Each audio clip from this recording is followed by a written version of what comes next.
welcome to Morning Coffee. It's your girl Tammy coming at you on this Friday with an encouraging word.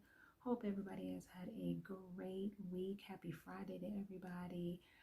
Today we are just going to be talking about prayer.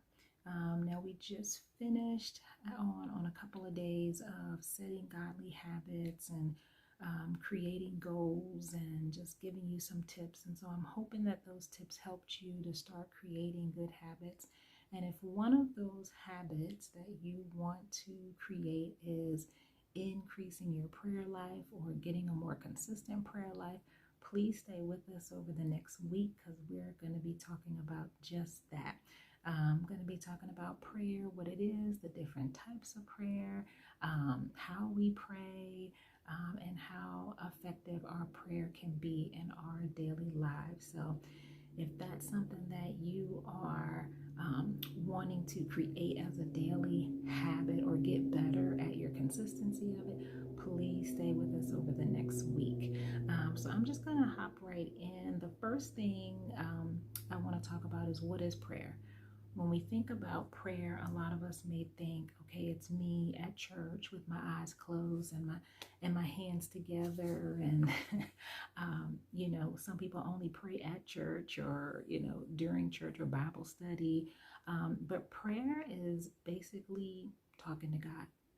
Simply put, prayer is communication with God, and prayer can look a lot of different ways.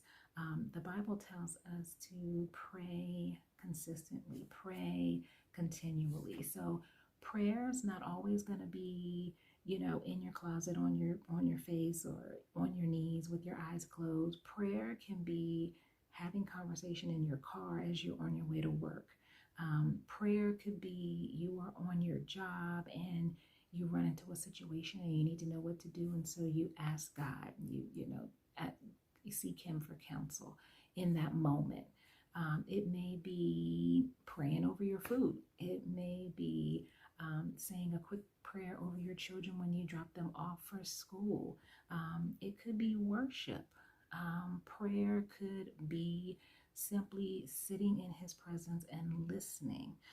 So prayer, I want you to begin to think about prayer maybe differently than what you've thought about it in the past. I want you to think about prayer as just a constant, open communication between you and God.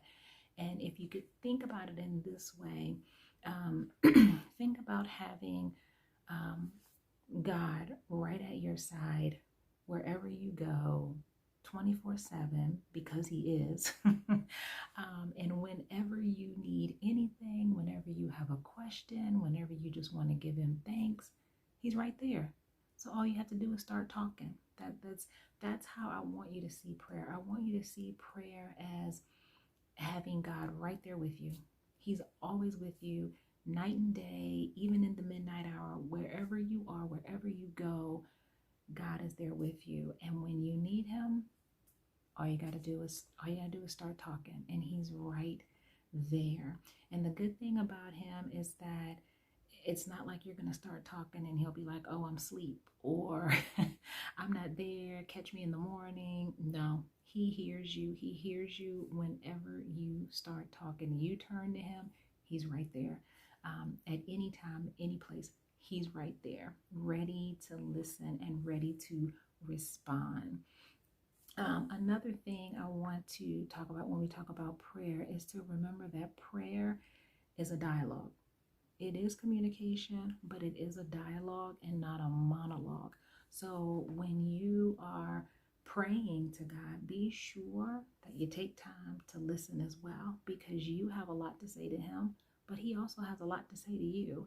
And so when we're in prayer, whether we are having our quiet time in prayer or whether we are asking Him a question, as we're driving down the street, just be sure to be quiet for a second or silence yourself for a second and listen and give Him a chance to respond, because He wants to talk to you just as much as you want to talk to him.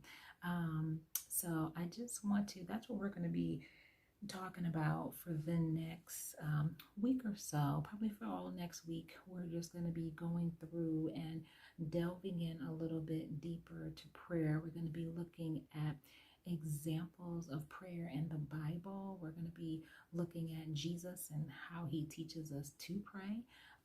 And so we'll be going through and just pulling through the scriptures just so that we can get a deeper revelation of prayer, how it works, how we can be more effective, how we can be more consistent with it, and how we can get our prayers answered. So I'm just going to leave that with you today. We're going to pick back up on Monday, and we're just going to continue this dialogue about prayer. So be blessed this weekend. Go to church, fellowship with other believers, get some rest, and I'll see you again on Monday.